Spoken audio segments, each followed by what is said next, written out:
Okay, so first, would you just want to start off by introducing yourself, maybe saying where you're from, when you were born? Yeah, I'm Vi Fowler, or Viola, but I go by Vi, Grandma. I was born in Clyde, Missouri, a little town northwest of here. I don't even know how many people are in there now, but wasn't very many. But it was a farming country. Good boy. Okay, Okay. so you're from Clyde, Missouri. Yeah, it's a little town northwest, about 100 and, what is it? 100 miles. 100 and some miles northwest of here. It's up by Conception. Maryville. Well, the Maryville's two the main biggest things town. in there, one is Clyde, Missouri, is a Benedictine convent up there. When we were kids growing up, I grew up during the Depression. I was born in 1927. My dad worked at that convent. At that time, they were noted for their cattle. They had Holstein cattle, they called them. And they shipped milk and stuff all over the country from those cattle. My dad worked up there. He used to get up at 4 o'clock in the morning to go up and help milk the cows. 3 times a day they had to do that. And there were 7 of us kids. My dad made $45 a month when we were growing up. That didn't go very far. But back in those days, though, everything was cheap. My mother raised a big garden. And we raised a lot of our food that we ate, like our own vegetables and all of that. We had all of that. We had our own milk. We had 1 cow, or 2, I don't know. But anyway, my mom sold milk. And cream is what it was. There was a train tracks that went, about 4 blocks down from our house. It went through Clyde. And there was a depot there and everything where the train stopped. We'd have, my mom, when she'd get these, you've probably seen them, these big gallon, what do you call them? These big gallon things to put milk and cream in. Yeah, now it used to be they fill the milk, the cream would be at the top. Well, my of mother took neck. got all the cream off, and when she got one of those full, we'd carry it down to the depot. And they put it on the train, and wherever she shipped it, I don't know, but she got paid for it anyway. And we didn't have much entertainment when we were kids. One time one of my grandkids said, "What do you do for entertainment when you were growing up?" We said, "Sat on the porch and stem green beans." But we didn't have a good basketball team. We tried to play volleyball, but I never was a very good sportsman. And then when I got out of high school, well, the war came just when I was getting out of I think I was a sophomore or junior, which was I? Sophomore, I guess, in high school, when the war hit. And all the boys in my class, there was only about 6 of us, they all went to the war except one. This one boy and I were the only ones that graduated. When did I graduate? 1944? Yeah. From high school. But when I was about going to high school, there was what they call the switchboard or the telephone office or whatever you wanted to call it in Clyde. And I used to help the owner of it. She wanted to go places. She taught me how to do it, how to open, connect people up when they call and stuff. Well, the day, December the 8th, wasn't it, when the war hit? 7. 7th? When it'll show you how our town was. When there's anything going on, like a fire or disaster or anything, the convent up there would ring their church bells. And they'd ring and ring and ring. Well, that day I was up there, supposed to be working at the switchboard, and those bells started ringing and ringing, and I thought, what in the world? Well, then people started calling. Pearl Harbor just hit us. Pearl Harbor. Tell people of that. Alert them if they call it. Pearl Harbor's been hit. That was back there. Well, anyway, then after I got out of high school, I came down to Kansas City. I went to nursing school, and we had what we call the Cadet Corps. They paid for our tuition and our books and our room and board. We had to stay in the nursing home. But we had to agree that if we were out of training and the war was still going on, we had to go wherever they told us to go. But it was over just before I graduated. The summer before I graduated. But we used to have to go down. They had what they called the canteen office, where the soldiers would come in, and you'd have to feed them or give them drinks and stuff. Down at Union Station? Well, they come from Union Station, but they had No, it was about 31st in Main in Kansas City was this big auditorium, Claymore they called it, and that's where they set up the canteen.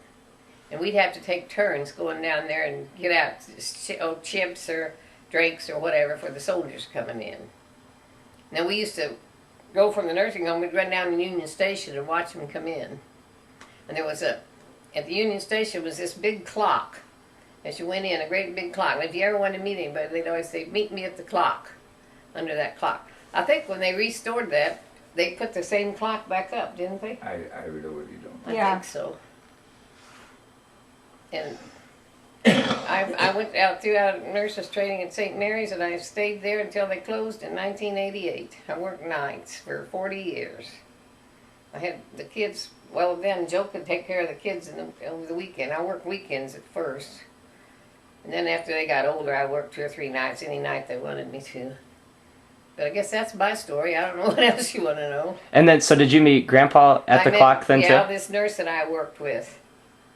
The guy she was going with was a good friend of Joe's. They bowled together and everything. And she asked me when we were working together one Sunday, and she said, "What are you doing tonight?" I said, "Nothing." She said, "Well, why don't you go, Jim?" That was her friend's name. We're going out to the county. Back then, this was not like it is now. Where did the county start? 95th? No, Lordy, no. Down about 78, 79. Yeah. Remember, that was one of the big bars, Mary's, wasn't it? Yeah, but that's where we'd go. They'd say, we'll go to the county. That's kind of like a dance hall or whatever you want to call it. So we went out there that night. I met him, and I didn't even remember his phone number or anything else. And he didn't remember mine either, and he kept crying. He kept getting Guardian Angel Catholic Church. I was cool because I knew she was Catholic. He was trying to get a hold of me. I don't know how he did finally get a hold of me. I guess Joe finally gave him my number, didn't I? I don't know. I was living with Margaret Costello at 38th and Penn. And I'd go out with Joe. She'd peek out her bedroom window and watch us come home. One night, Joe reached up and turned the porch light off. I just reached up and unscrewed the bolt. So there's some funny business going on. She said, "I've never seen That way she couldn't see. She said, "I've never seen such a tall guy in my life." Well, he was 6'5" then. He's shrunk now. And I don't know how long we were married in 1950, weren't we? Yeah. Yeah, I guess we met each other just before Valentine's Day. Went together for about a year. And then we were married in 1950. And we're still married 60 years ago, 60 years later. I don't know, you want to know anything else? Well, great. Let's see, is there anything else right now, or do you want me to get Grandpa's story and then come back? You can tell Grandpa. Okay, Grandpa, let me get this set up for you over here. We had 5 kids, and we've got 9 grandkids and 3 great grandkids. And we got all of our grandkids are great. We love them all. All right. Let's see here. Grandpa, you want to introduce yourself? Okay. My name is Joe Fowler, and I was born in Kansas City, Missouri in 1924. And so long I can't remember. But anyway, I went to grade school in Kansas City, Missouri. It was called Kensington Grade School, about 3 blocks from where we lived. Then I went to East High School. It's at about 20th and Van Brunt. It's still there. After all these years, I graduated in 1941. And then the war come along a little bit later, but I was only 17, so I wasn't called into the service at that time. They weren't inducting anybody into the service until they was at least 18.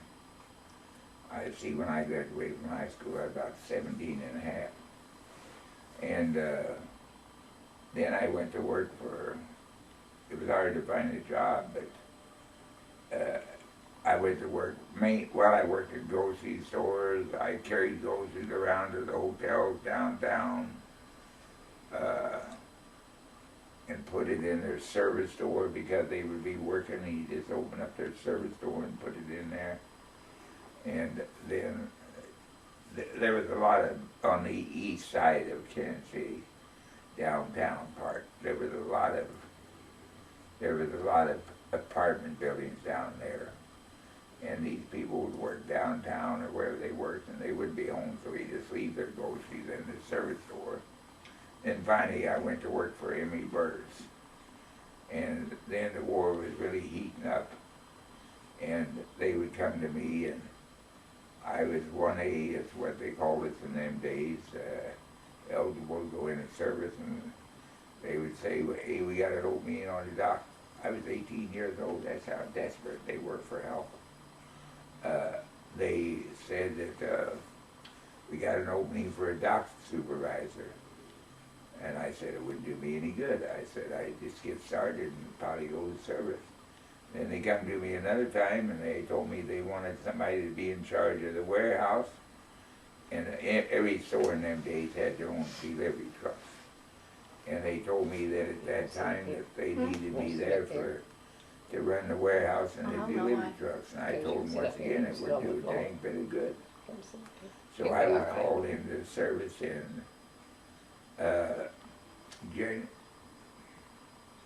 January of '43, and then I was out at December of '45. We got paid $50 a month in them days. I used to send 25 of it home to my mom and dad, and because, well, where we were, we didn't need any money. And we were stationed, I was a radar operator, and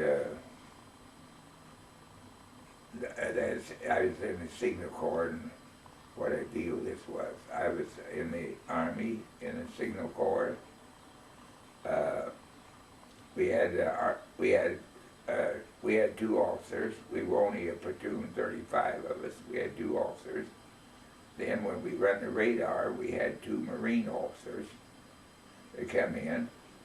And then if we had an interception to run, they would have on the airplanes what they call IFF, identification friend or foe. And if they would send up a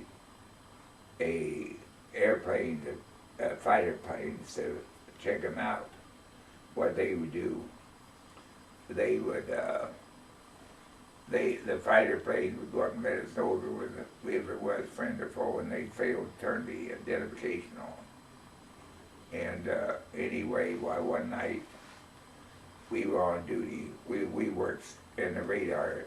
It was a big truck. There were trucks in the day. They didn't build buildings to put it in. It was trucks. And then when they put that in the trucks, that's what we go out and set in that truck.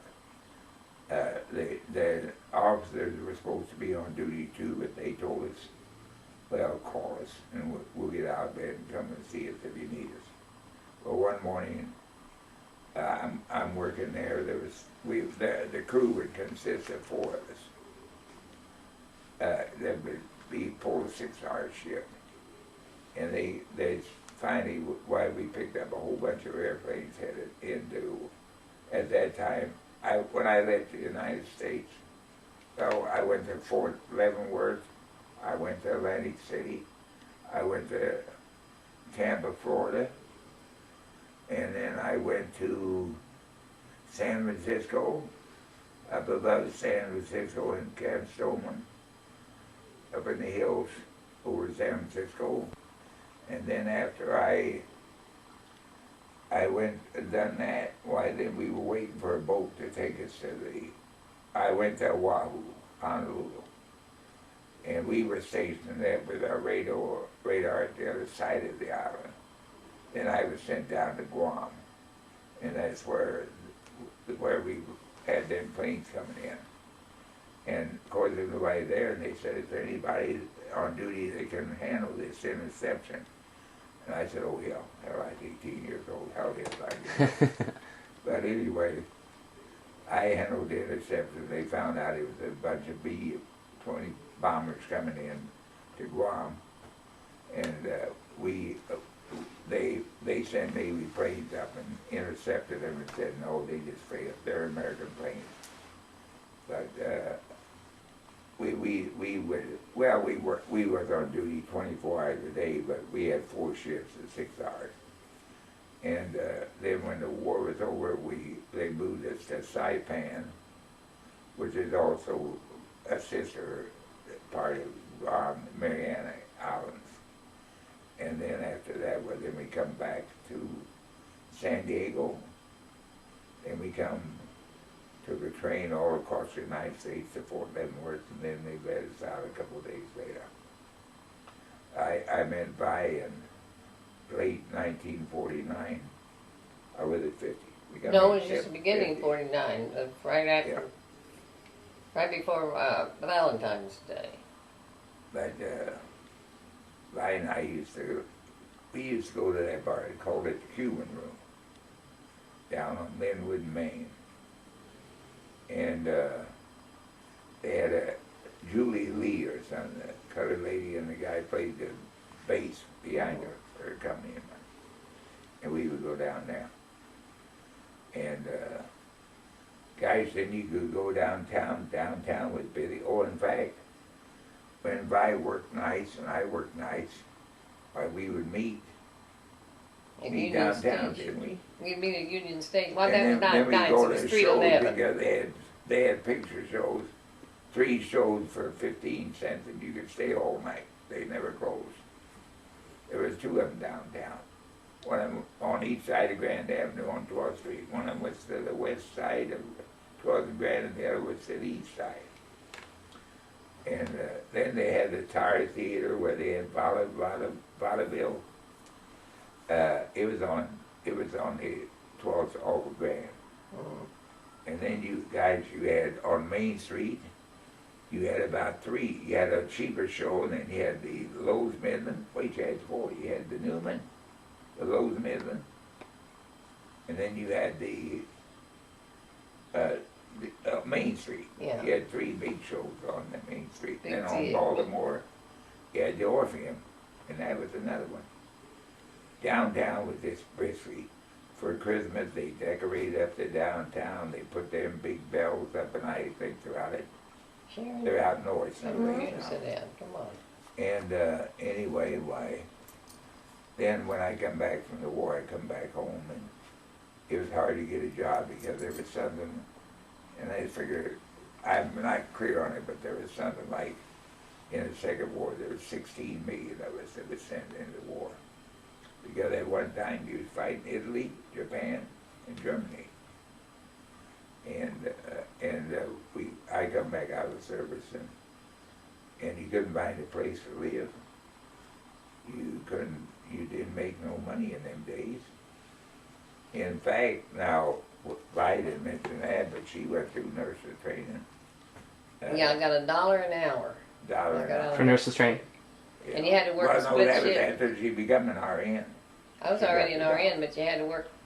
Oh, no, you only got $15 a month cash. didn't Oh you? yeah, when I was going in training, I did the cadet corps paid us $15 a month the first year, and the 20 the second, and 30 the third year. Well, we'd scramble our money together, all of us, to go buy cigarettes. By then, you could get a pack of cigarettes for $0.25. One time, I was supposed to help get cigarettes, and I was a penny short, and I couldn't find my penny, so I didn't get any cigarettes. But that was way back. That was in 47 and 48. I graduated in 48. But then we didn't get any money like that for a long time. And then we didn't get Social Security. Because back then, non-profit hospitals, they didn't pay Social Security. And it was, I must have worked for 4 or 5 years before I ever got any Social Security. Yeah. But that was way back, a long time ago. You can see how things have changed. Vi and I, then even after we got married, we couldn't, we lived in a hotel downtown. They weren't expensive like they are today. This was off the main, it wasn't on Main Street, it was over by the library, and that would have been about Locust or something like that. But we stayed there, and we go across the street at a Cat's Drug and talk to people and ask them if they knew any place. And it was very, very. We went in this place. It was over about 40th and Main, behind the American store that was there. And we went in this place, and to see if they had an apartment for us. And things were so tight in them days that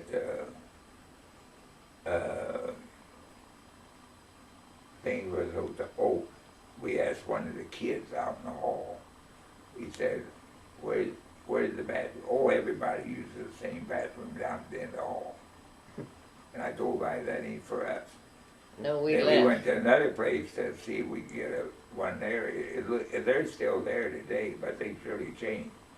But back in them days, when we went in that place, it was right there by St. Mary's Hospital. About, what would that be? 28th and Main. 28th and Main. And believe it or not, the people that lived in the apartment next to you had to go through your kitchen to get to the bathroom. Really? And I told her, I don't think I'd care for that system. See why they had what they called a ceiling on apartment rentals, and you just couldn't get anything. Mm-hmm. Well, they wouldn't let them raise it. They had a fixed amount that they could rent, and that the government enforced that, and so on and so forth. And one time we looked at this one apartment, it was out in the paper, and it was going to be a third floor of a house. The woman was renting out rooms or something. She had a little bitty old short lady. We came to the door and she looked up at Joe and she said, no, I don't have anything. Goodbye. And she shut the door. Well, I think Joe's scared. back in them days, that's what you had to hope for with finding an apartment in the house. Our good friends, Richard and Dick, they both lived in houses before they got started. And Yeah. where was the one you ended up finding? Well, The apartment, it was an apartment hotel over at 27th and Truce. Truce, which had been torn down now, and they built a lot of houses there. It was a nice apartment. It was a but nice apartment. you wouldn't live there in the daytime now much. Or, I mean, you wouldn't even go over Well, there. now, in if the I would have to take your washing and go up to 30th and Truce, and she'd walk up there with her washing, nobody bothered her. They had maid service there, and they would come in and clean your rooms, but I didn't let them come in too much. But now Mary Kay was born there later, and we still lived there. And were you working at the time? Yeah, well, when I finally got here, and I always say, even today, I went to work for Wilson Package Company, and I don't even know how I ever ended up over there. I never joined unemployment. I signed up for it, but by the time I would have been eligible to collect on it, I didn't go down and check. I was working, and I figured, no. Unemployment in them days was a tremendous sum of about $28 a week. Now we had to pay, if I remember that was called a studio apartment. Well, we had one bedroom. No, we didn't. We had one big room with a pull-down bed. Well, that's called a studio apartment. And that was $75 a month.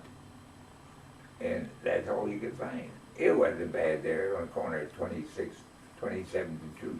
But then we And left I there. never will forget this story. I got on the elevator one morning. I went to work at 7, so I probably had to catch a bus to go to Wilson to go to work. And I saw a guy get on the elevator with me. We was on the 6th floor.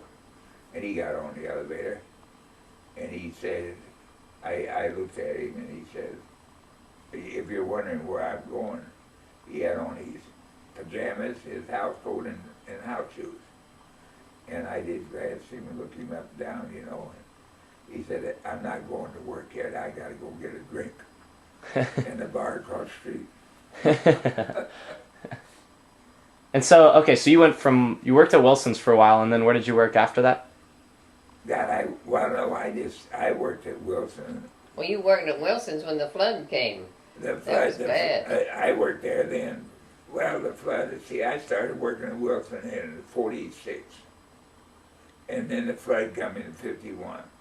And that shut Wilson down. Then I left there and I went to work for Armour's. Of course, Armour's got shut down by the flood, but I knew some guys that worked there. They bowled with me and stuff. And they helped me get on at Armour's. And what did you do for Armours? Well, I worked in the canned goods section. I was what in them days they call a gang leader, not a supervisor. Supervisors over me. A gang leader was somebody that worked and told the other people what to do at the same time. Then Wilson called me back, they opened up. Then I went back to Wilson, and well then, that was, I went back right at the flood, so I went back over there, well, no, in between. When Wilson closed the first time, I went to work for Cutty Gates. And then when Wilson closed in '76, I went to work for Swift's. And he worked for all of And them. then I worked there. I worked there about '78. Then I went out and worked for Peterson Manufacturing in Grandview. And for Swift, you did a little bit of everything, right? As far as it was meat packing, was that? Yeah. Yeah. He was head of the bacon department, weren't you? Oh, I run a lot of departments, sliced bacon. I clean up inedible products, curing cellar, sliced bacon. But we moved from 27th and Troost over to 32nd and Main, Linwood, Main, right off of 32nd. 31st Terrace, what they called it, wasn't it? Yeah, 32nd Terrace. We had 32nd Terrace, yeah, 32nd. there we had one bedroom apartment. And Mana, my sister Mana and Mary lived down below us. We lived there for what, 3 years, 2 years? Yeah, 2 or 3, and then my mom said, Joe, you're getting children. We bought our house over at 40th and Central then, and that's where we lived until we sold it. We lived there, what, 40 years? Yeah. That's what I would have seen that. That's the one I Yeah. came by. Mhm. Then We we lived come over out there. here, we've been out here now, we come out here in '94. And Grandpa, so Grandma talked a little about her parents. What did your parents do again? So What did your parents do? And were they from Kansas City? no, Grandma was from Richmond, Missouri, and Grandpa was from Beverly, Ohio. Dad come down here from Mother. She worked for some judge down in Richmond. She wasn't married at that time, and then she married a airplane pilot. And I don't know. They had one daughter, and that was my oldest sister Agnes, and we Dad and Mom just adopted Agnes. His mother, she used to come and take summer vacations with us, and it was kind of crowded because we had 5 children, and Mom and Dad, and then she come. But I think the house that they had that we lived in, it was bought. Well, it was there before I was born, and the houses in them days went for $2,600.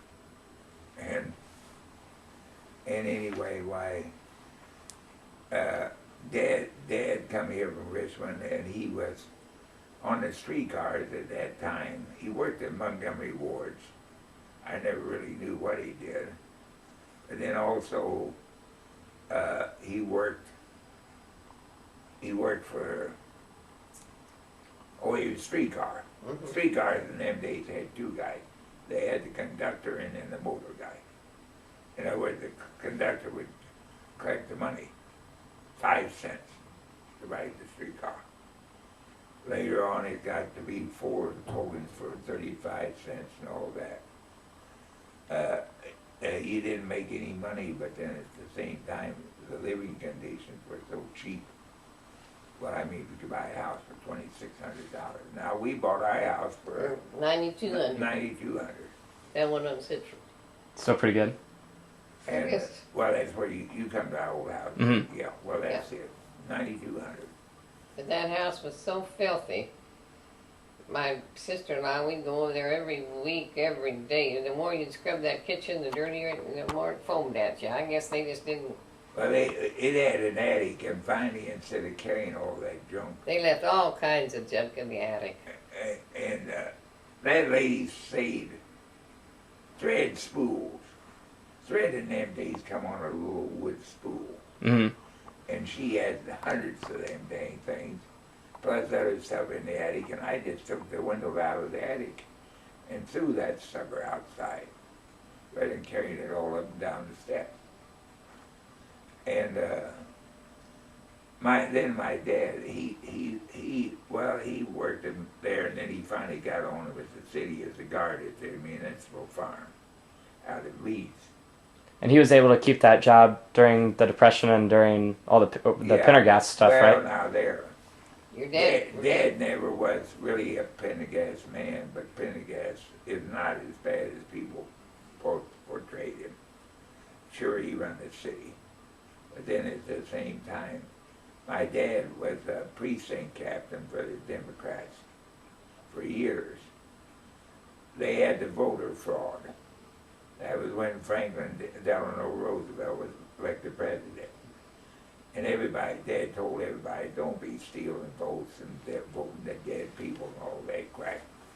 Because Dad said Franklin D. Roosevelt's going to take whoever the Republican was, he's going to be a landslide. In fact, Franklin D. Roosevelt, and I believe this is correct, he was the first president that ever served 3 terms. It used to be 2 terms and he had to go out.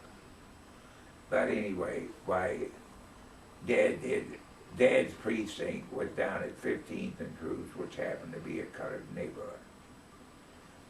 We lived there. Cruz would have been 1,000, and we lived at 4,800. And Dad, of course, never had a car. But he would go down there and canvass that. The city in them days, where before the city did it, they would take them prisoners. They would be out in the municipal farm for beating on their wife and intoxicated and whatever else, minor charges. Well, they would take them prisoners serving the time. They would take them prisoners serving their time, and they would take them around to do something. In other words, there's a tree out on such and such a street that's dead. Go cut it. What they would do then, when they cut that tree down, they would saw that tree up, and then they would take that. Dad did that all the time. We got some of it too. In other words, you put it in your old furnace, the tree, and then they would do a lot of that kind of work. And what they would do with that tree, they would give it to them poor people that were just as bad off as we were. They lived in these precincts down at 15th and Cruz. And they would give them some of the lumber from the tree too, so they could use it to keep their house warm in the wintertime. But there was stuff like that Pendergast does. Boy, there's another thing that I noticed. That was when they were organizing I would think I was, even before I was still going to school, and I can't remember, I think grade school. That was when the automobile workers, the unions, were trying to organize, say, the automobile Ford and so on and so forth, General Motors, and they fought them. They would have the goon squads out to beat them and thump them a little bit. But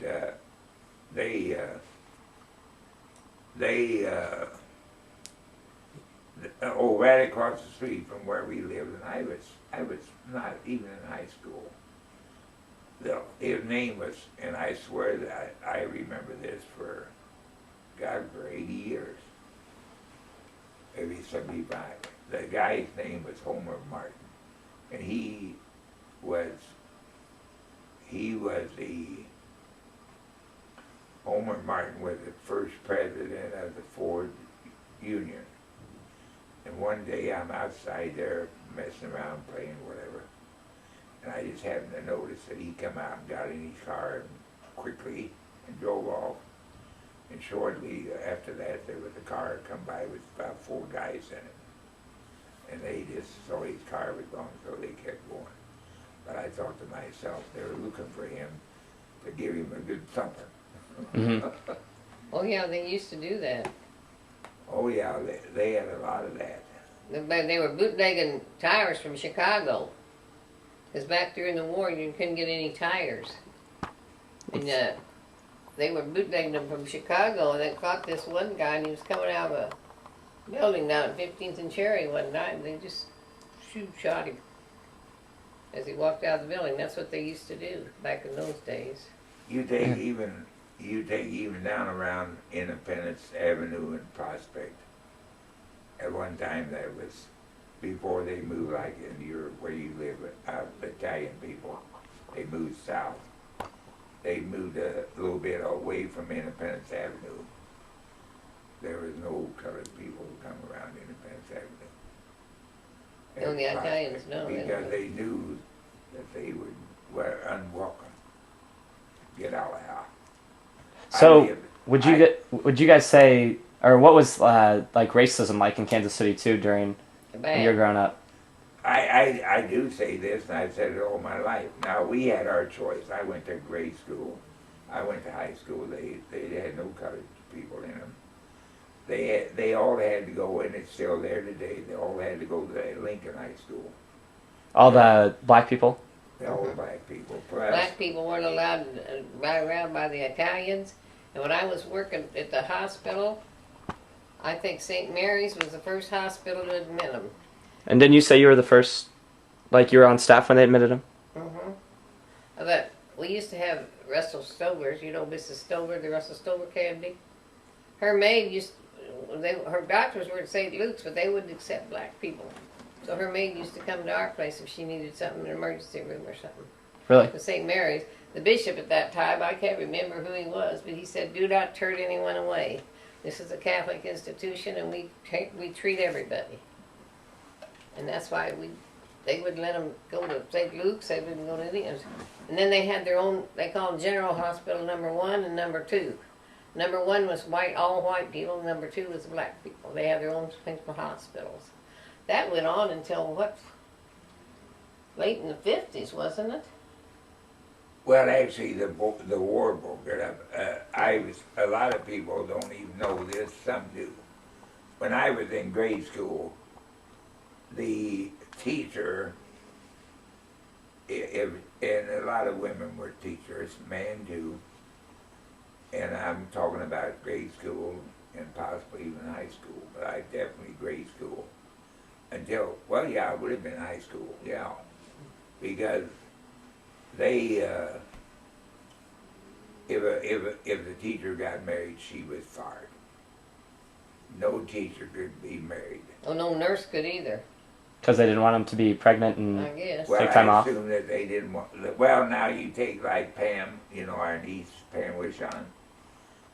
She was telling Vi and I that they're only allowed to substitute teach so many days, and she's almost already this year. Oh yeah, and airline hostesses had to be, back then too.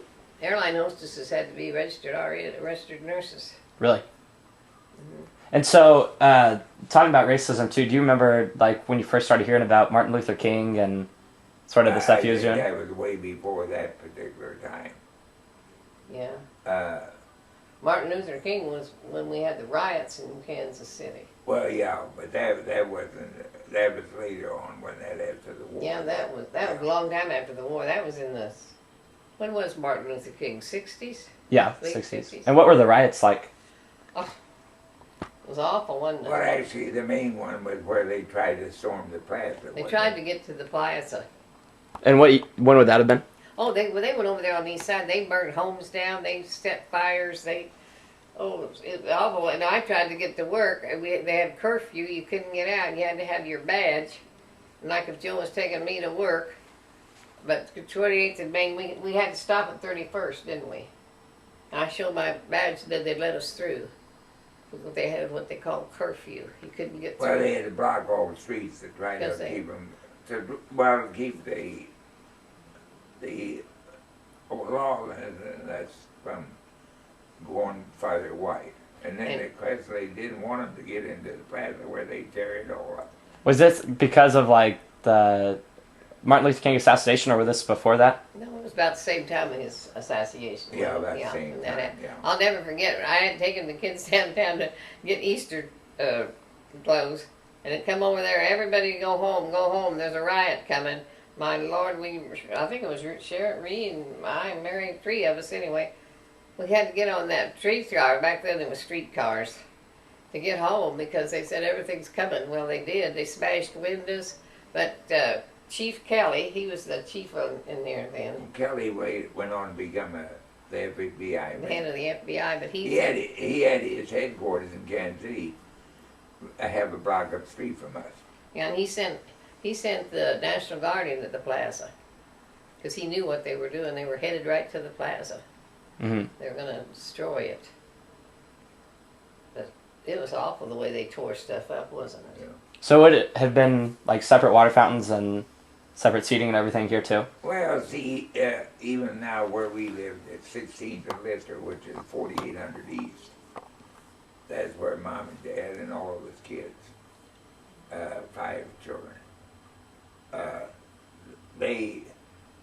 colored people lived on the north side of 15th Street, about 3 or 4 blocks from where we lived.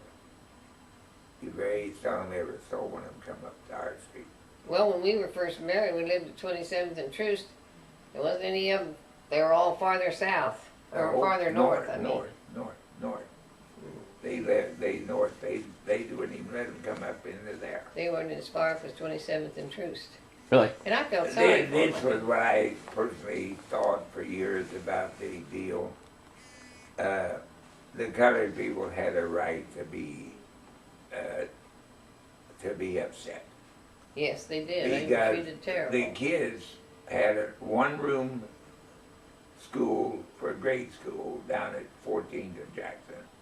And anybody from that neighborhood went to that one school. They had one high school, and everybody from all over the city, if they were colored, went down. And of course, once they started going like the East High School, which were after my time, the teachers, when they wouldn't let them be married, what broke that up was the war coming along. Yeah, because... And they couldn't worry about it. The teacher was pregnant. Whatever reason that they wouldn't let them, teach. And because of the fact they were so short-handed. My mother taught school before she was married, and after she got married, back then they wouldn't let her teach school anymore. Yeah. They didn't have all these substitute teachers. In other No, words, they they didn't. they didn't want to do that in them days. I guess that was the main reason. So at that time too, would you guys have guessed you would see, a black president in your life? Nope, never did think we would, no. My dad, he worked in politics for years and years. I couldn't get how much he devoted. People come into the house talking to him all the time.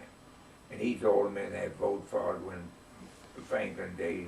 Delano Roosevelt was elected, you don't need to cheat. Oh yeah, they'd have people People that dead. come in our house got sent to Leavenworth over that. They were precinct captains and stuff. They would say that they had people voting that were been dead for years. Dead and Mhm. everything else. And if you don't vote, that's all right, stay home. They just put your name on anything. And they didn't need to do it. Mm-mm. It was just, was that. Now, I tell you what, another thing I remember too. Nowadays, it's, we spend millions of dollars on elections. Back in them days, Dad, I think, made about $80 a month, and there were 7 of us. And what were the names of all your siblings again? That was, What were the names of all your siblings again?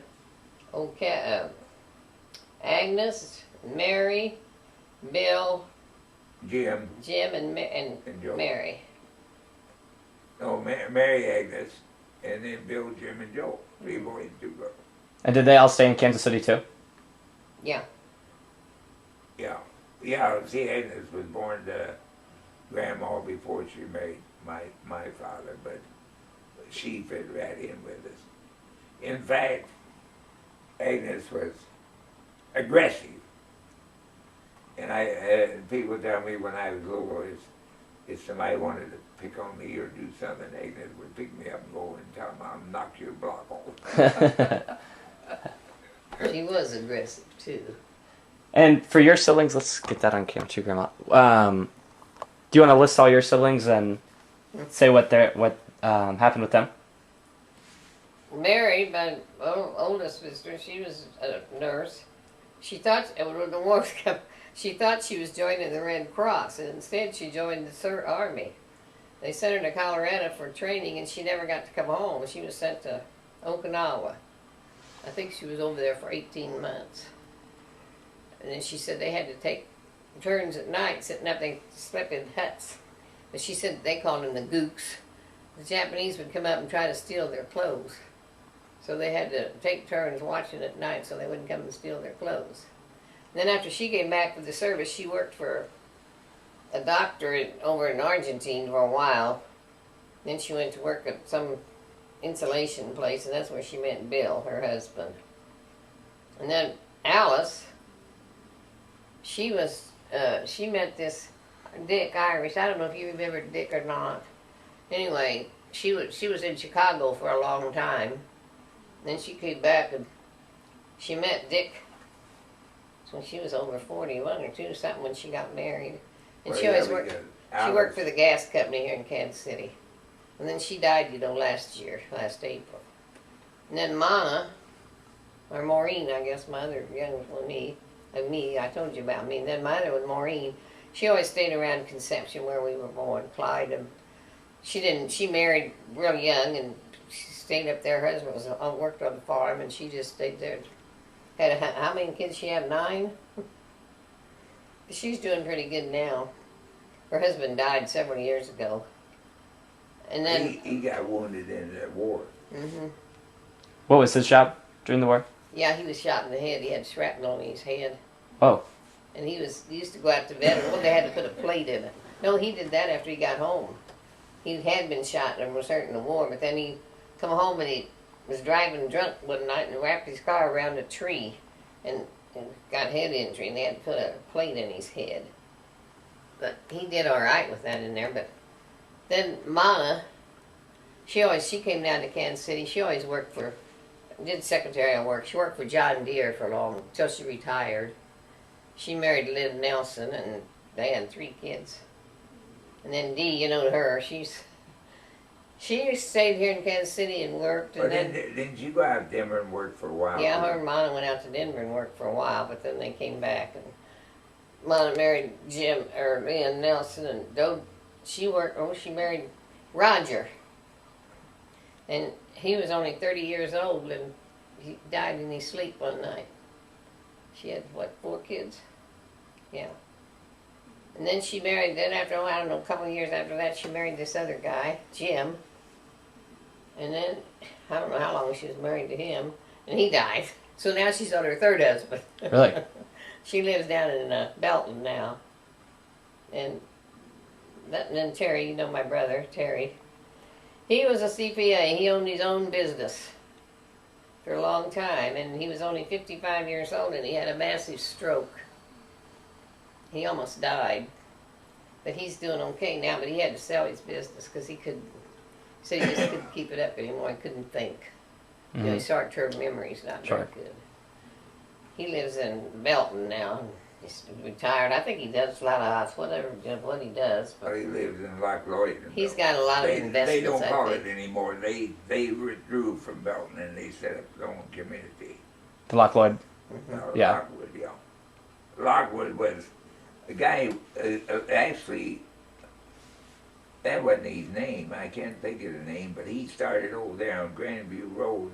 He had all kinds of Christmas. Yeah, we've been talking an hour. You said that only runs an hour. Yeah, let's see. We got 10 more minutes still. Well, Terry That's sometime. had a house in Hallbrook. He's trying to sell it now, but he hasn't had any luck. Somebody asked him one time, you own the one in Loch Lloyd and you own the one in Hallbrook. Which one would you sell? Whichever one somebody wanted to buy. So, shifting gears to, what would you guys say, I guess sort of just general questions now, something like, I guess some of the things you're most proud of or thankful for, looking back at, at your lives. Well, I would say the fact that we've been married for 60 years. Yeah, we've had 5 wonderful children, and now we've got 9 great grandkids and 3 great grandkids. And I think they've all turned out good, and we're proud of all of them. That's one of my happiest times. You know, I guess you knew George Lambos and Nick Lambos. My sister Mary, she married John Lambos, and he was a chef. And he used to get upset because he was a true chef. And he said nowadays they have somebody put a white hat on their head and they're the chef. Mm-hmm. But John and Mary got married. He come here from Greece, and of course that made all their kids, you know, part Greece. Nick used to always say he'd get mad if somebody called Nick a Greek, and he'd say I'm an American. But they had 5 children. But what I'm really leading into now, the last time that anybody said anything about the Lambos, says from that union between my sister and John Lambos, there's got to be over 40 of them now. Mm-hmm. Oh, yeah. But John used to take me, he had restaurants all the time. Really? And he said, oh, they come in if they want a turkey sandwich. I don't have turkey, I give them pork. They don't know the difference. He had a place down at 10th and McGee, and there was a bar across the street at night. And he said he's scared to close his restaurant because them drunks would come over there and get in a fight or something and break his windows. Then he said, what was the other deal? He said if I keep the dang place open, I have to have somebody in there. And he said they knock down. Whatever they take in, they take part of it. Man. So in the case, if I close, they break the windows, and if I stay open, I don't get any money hardly because they put it in their pocket. And okay, so I mean, you guys have lived through, you know, a lot of big events too. So looking back, what would you say are some of you know, like the most important life lessons you've learned, sort of along the way? I don't know. Well, meeting Vi for one for me. Treating people the right way, like you want to be treated, is one thing I think. One of the biggest things we lived through was that flood. It was terrible. We didn't have any water. I used to rinse out IV bottles from the hospital and bring water home so we could, because we lived on the 7th floor of a building. Sixth. Whatever. And we didn't have any water. It was a 6-story building, right on the corner of 27th and Church. So I'd bring that home tonight so we could have water to drink. And then they did let us get some water so we could take a shower, didn't they? But it wasn't very much fun. And then the hospital turned the nursing home, what used to be the nursing home auditorium, into a rescue place for the people that had lost their homes over in Argentina. I never will forget, there's one little old lady, she came over there and she had 7 pounds of coffee. And she said, I'm staying till the flood's over. I brought my coffee. Mm-hmm. And if you had any, I think we're at about a couple minutes left here. Any like final messages for, you know, future generations of Fowlers? What do you think it would be? Well, work together, I guess, huh? Yeah. Stay happy. Do the right thing. You know, I think the biggest thing that society has happened to society, especially now when we were younger, you knew everybody. Mm-hmm. You can't say the same thing today. I think just stay close to each other and work with each other. Everybody, heck, I would know people. My dad, of course, he was a precinct worker for the Democrats. And of course, he knew everybody. And my brother Bill had all kinds of jobs. Bill. Oh, that is one thing that I still wish to point out. We got this unemployment. Franklin D. Roosevelt, and I found out, I read here this not too long ago, they didn't have no money either. Mm-mm. But he started the CCCs and the WPA. Now my oldest brother Bill, he couldn't find a job at that time. He went into CCCs, Civilian Conservation Corps, and that got a lot of young people off the street. Yeah, they just have jobs. Now Dad, when they changed administration in the city politics, Dad was let go from the farm. That's the only thing he probably worked his whole life. he worked out of a municipal farm. And Dad was let go. And then they found out, even though he was with that crooked Pendergast Association, he didn't really belong to Pendergast. He never belonged to that faction. But anyway, Dad did.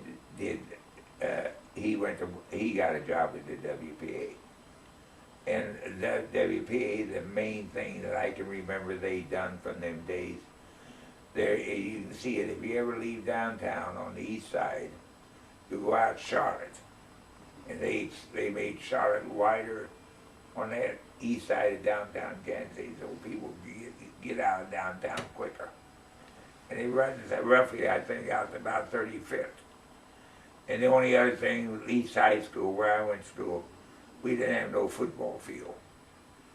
So what they did, they come out there and made, they come out there and they dug up, it was on a hillside, and they dug it up and they put a track in the football field there, and they never put any stands there. But then they did put in some stone, not concrete, by the way I remember, stone steps, where you come off the track and go up the hill towards your high school. And we would run up the grass, and the coach would tell us, hey, they spent all that money to WPA out there to fix it. You use them steps.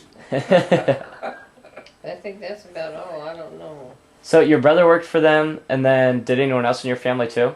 Your dad. And was any of any of yours? In my family, I had a lot of cousins. I had one cousin was killed in Germany.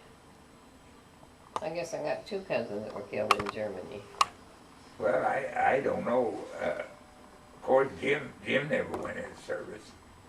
I had a bunch Jim of cousins. supposedly, he supposedly had a spot, and they said, well, you got TB, but I think I would say this, you may have a spot, but that don't mean you've always got TB. I never will forget my cousin Neil. He'd married I was working at the hospital then. I was just a summer job. And he was leaving for the service, and he brought me to Maryville that day because he was going. And he said, I'll see you when I get back. Well, he didn't get back. She took a nap. A nap. So any other last minute things too that I missed that you guys can think of?